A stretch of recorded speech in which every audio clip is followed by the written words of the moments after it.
Hello everyone, welcome you all to study for NEET. मैं Ritesh Singh and आज मैं एक नया चैप्टर स्टार्ट करने जा रहा हूँ, that is biomolecule. Very important chapter, very fundamental chapter. अगर आपको बायोलॉजी में फाउंडेशन आपका बनाना है, बेस आपको क्लियर करना है, तो आपको इस चैप्टर को बहुत ही ध्यान से आपको पढ़ना होगा। ये चैप्टर आपको दूसरे बहुत सारे चैप्टर में हेल्प करेगा, तो इस चैप्टर को शॉर्टकट में और लाइटली लेने की कोशिश नहीं करेंगे और इसको हम लोग डिटेल में डिस्कस करेंगे, है ना। तो अगर आपको, चलिए ज़्यादा बातें ना करते हुए हम लोग स्टार्ट करते हैं चैप्टर को ही। बायोमोलिक्यूल क्या होता है? फर्स्ट ऑफ ऑल ये क्वेश्चन हमारे माइंड में होना चाहिए जब स्टार्ट करते हैं चैप्टर को। तो बायोमोलिक्यूल क्या होता है? जैसे यहाँ पर आपको टर्म से ही पता है, बायो का मतलब क्या होता है? लाइफ, है ना। तो वो सारे मॉलिक्यूल जो कि लाइफ से जनरेट होते हैं ना, the molecule which are synthesized by a living organism are called biomolecule. Generally ये जो मॉलिक्यूल्स होते हैं कार्बन कंटेनिंग मॉलिक्यूल होते हैं, है ना। कार्बन इसमें मेन फ्रेमवर्क की तरफ वर्क करता है। अब यहाँ पर मैं कार्बन कंटेनिंग कह रहा हूँ, इसका मतलब ये नहीं होता कि इसमें दूसरे एलिमेंट नहीं होते हैं। कार्बन इसलिए कह रहा हूँ कि कार्बन के पास, कार्बन की वैलेंसी कितनी होती है? कार्बन की वैलेंसी 4 होती है ना। कार्बन की 4 वैलेंसी होती है, जिसके कारण ये 4 अलग अलग कार्बन से इस तरह से और जुड़ सकते हैं, तो और दूसरे भी एलिमेंट से ये जुड़ सकते हैं। तो इस प्रॉपर्टी जो ये कार्बन का इस तरह का प्रॉपर्टी है, इसको हम लोग कैटेनेशन प्रॉपर्टी बोलते हैं ना। इस तरह का पॉलीमर बना लेगा, नेटवर्क बना लेगा। यानी कि कोई भी बायोमोलिक्यूल जब आप स्टडी करते हैं उसमें देखिएगा मेन फ्रेमवर्क जो होगा उसमें कार्बन ही आपको मिलेगा। बायोमोलिक्यूल का जो चैप्टर है बहुत ही इंपॉर्टेंट चैप्टर है, और इसको स्टडी करने के लिए एक साइंस का अलग ही ब्रांच है इसको स्टडी करने के लिए, जिसको हम लोग बायोकेमिस्ट्री के नाम से जानते हैं। सो बायोकेमिस्ट्री में हम लोग क्या पढ़ते हैं? जितने भी केमिस्ट्री, जितने भी बायोमोलिक्यूल हैं या जितने भी मॉलिक्यूल हैं जो लाइफ से रिलेटेड हैं, उन सबको हम बायोकेमिस्ट्री में पढ़ते हैं। एक स्टडी के अनुसार देखा गया है कि more than 5000 types of chemicals present in a cell. एक सेल के अंदर 5000 से भी ज़्यादा टाइप के केमिकल्स पाए जाते हैं, और इन सारे केमिकल्स को कलेक्टिवली एक टर्म दिया जाता है ना। ये सारे केमिकल हैं, इसको एक टर्म दिया जाता है जिसको हम लोग क्या बोलते हैं? सेलुलर पूल बोलते हैं। इसमें सारे मॉलिक्यूल आ जाएंगे, सारे केमिकल्स, आयन कंपाउंड जो भी होंगे, सारे को एक साथ हम लोग क्या बोलते हैं? सेलुलर पूल बोलते हैं। अब जैसे ये केमिकल्स प्रेजेंट है सेल के अंदर, तो सेल के अंदर वो किस फॉर्म में प्रेजेंट होंगे? देखो, ये या तो सेल के स्ट्रक्चर को बनाने में हेल्प कर रहा है ये सारे मॉलिक्यूल, या सेल के फिजियोलॉजिकल एक्टिविटी को परफॉर्म करने में हेल्प कर रहा है ना। यानी कि कुछ पार्ट जो होगा मूवेबल होगा, सोल्यूबल होगा, और कुछ पार्ट जो होगा उसमें फिक्स होगा। इस तरह से सेलुलर पूल के जितने भी केमिकल्स होते हैं उसको दो कैटेगरी में हम लोग बांट लेते हैं। एक को बोलते हैं नॉन एक्वस फेज और एक को बोलते हैं एक्वस फेज, है ना। एक्वस फेज में वो सारे कैटेगरी आते हैं, वो सारे केमिकल्स हम लोग इंसर्ट करेंगे जो कि वाटर सोल्यूबल सब्सटेंसेज होंगे, जैसे कि अमाइनो एसिड हो गया, ग्लूकोज हो गया, ये सब हो गया, लैक्टिक एसिड हो गया। ये सब सारे जो स्मॉल मॉलिक्यूलर वेट के जो सब्सटेंसेज होंगे जो कि वाटर सोल्यूबल होंगे, उन सबको हम लोग एक्वस फेज में हम लोग रखते हैं। जो कि नॉन एक्वस फेज में हम लोग किसको रखते हैं? वो जो स्ट्रक्चर के फॉर्मेशन में हेल्प करता है, जैसे कि प्लाज्मा मेम्ब्रेन के फॉर्मेशन में हेल्प कर रहा है, या तो सेल का प्लाज्मा मेम्ब्रेन फॉर्म कर रहा है, या फिर सेल के साथ साथ, सेल के प्लाज्मा मेम्ब्रेन के साथ साथ ऑर्गेनेल्स के स्ट्रक्चर को फॉर्मेशन में हेल्प कर रहा है ना। तो ये आपको समझिएगा सेलुलर पूल किसे बोलते हैं। अब ये यहाँ पर आपको मैंने बताया जैसे सेलुलर पूल, तो सेलुलर पूल में जो केमिकल होंगे जिसको हम लोग बायोकेमिकल्स भी बोल सकते हैं, तो ये बायोकेमिकल्स होंगे। ज़रूरी नहीं है कि सिर्फ ऑर्गेनिक ही हो, वहाँ पर इनऑर्गेनिक केमिकल्स भी प्रेजेंट होंगे। अब ऑर्गेनिक और इनऑर्गेनिक केमिकल दोनों को अलग अलग हम लोग स्टडी करते हैं इस चैप्टर में। बायोमोलिक्यूल के चैप्टर में मेनली मैं ऑर्गेनिक केमिकल्स जो हैं, ऑर्गेनिक बायोमोलिक्यूल्स हैं, उसको स्टडी करूँगा, उसको हम लोग डिस्कस करेंगे। जैसे लिपिड हो गया, प्रोटीन हो गया, कार्बोहाइड्रेट हो गया, है ना। इन सब को हम लोग पढ़ेंगे। लेकिन एनसीईआरटी में चूँकि ऑर्गेनिक और इनऑर्गेनिक दोनों को कैसे हम लोग सैंपल से आइसोलेट करते हैं और कैसे इसको एनालाइज करते हैं, ये मेंशन किया हुआ है, इसलिए मैं इसको थोड़ा सा शॉर्ट में डिस्कस कर देता हूँ इसको। अगर मान लो आपको ऑर्गेनिक सब्सटेंस, ऑर्गेनिक जो सब्सटेंस प्रेजेंट है सेल के अंदर, उसको डिस्कस करना है, तो सबसे पहले आपको क्या करना होगा? सबसे पहले तो आपको सैंपल चाहिए, कोई भी सैंपल जिससे कि उस ऑर्गेनिक सब्सटेंस को आप आइसोलेट कर सकें। तो उसके लिए जो सैंपल होता है,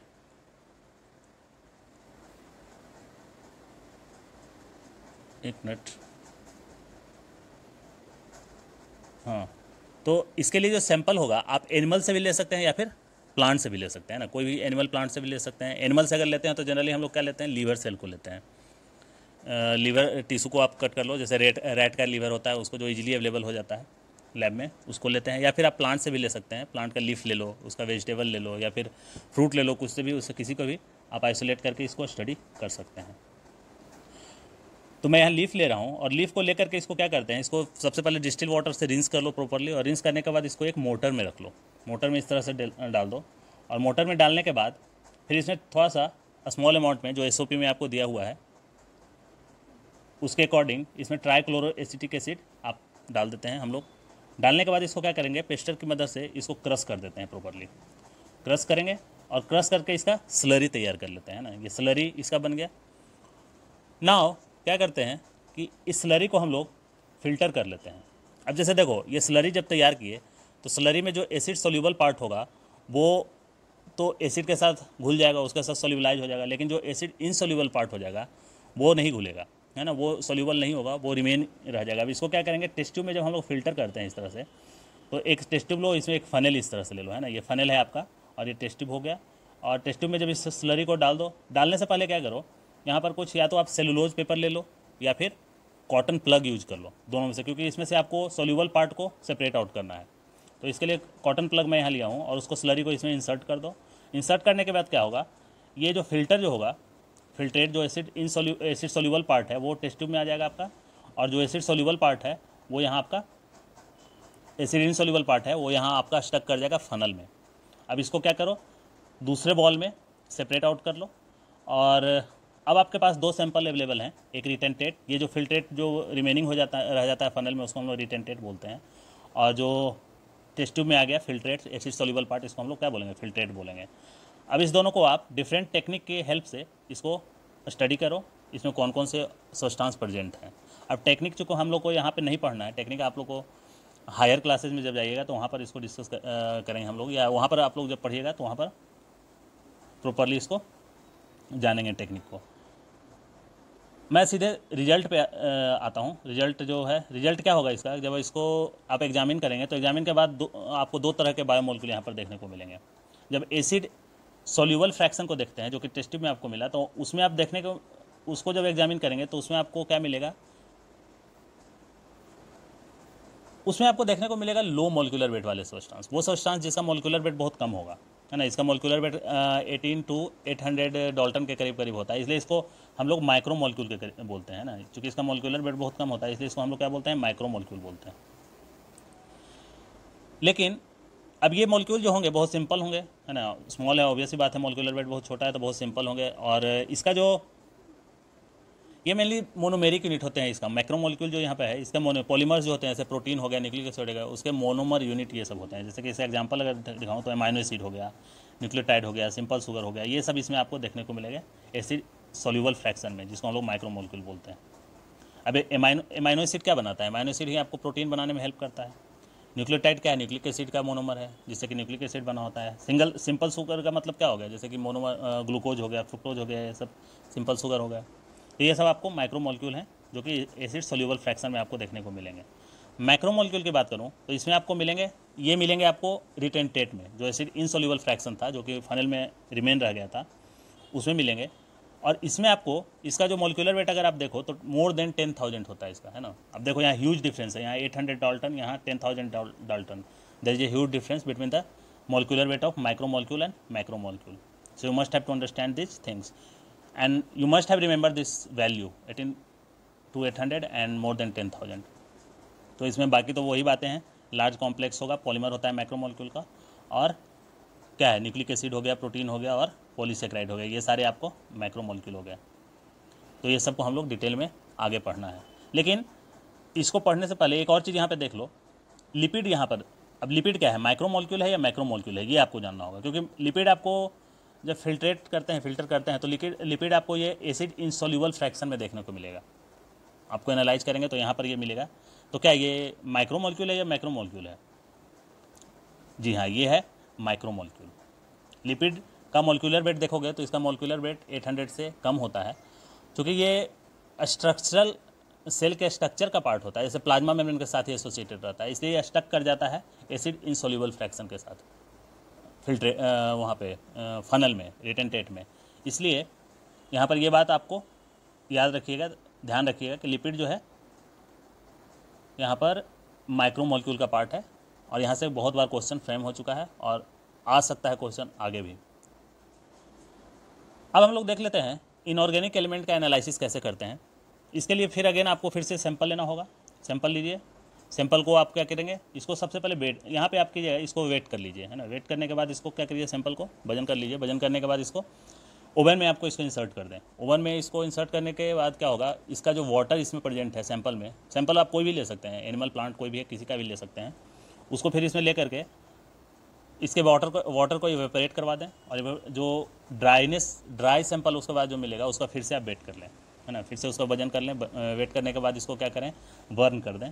बर्न करने से क्या होगा, ये ऑक्सीडाइज हो जाएगा और इसमें जितने भी सब्सटेंस है ये आपको ऐश के फॉर्म में मिलेगा, ऐश के फॉर्म में कन्वर्ट हो जाएगा, राख जो जिसको हम लोग बोलते हैं राख के फॉर्म में कन्वर्ट हो जाएगा।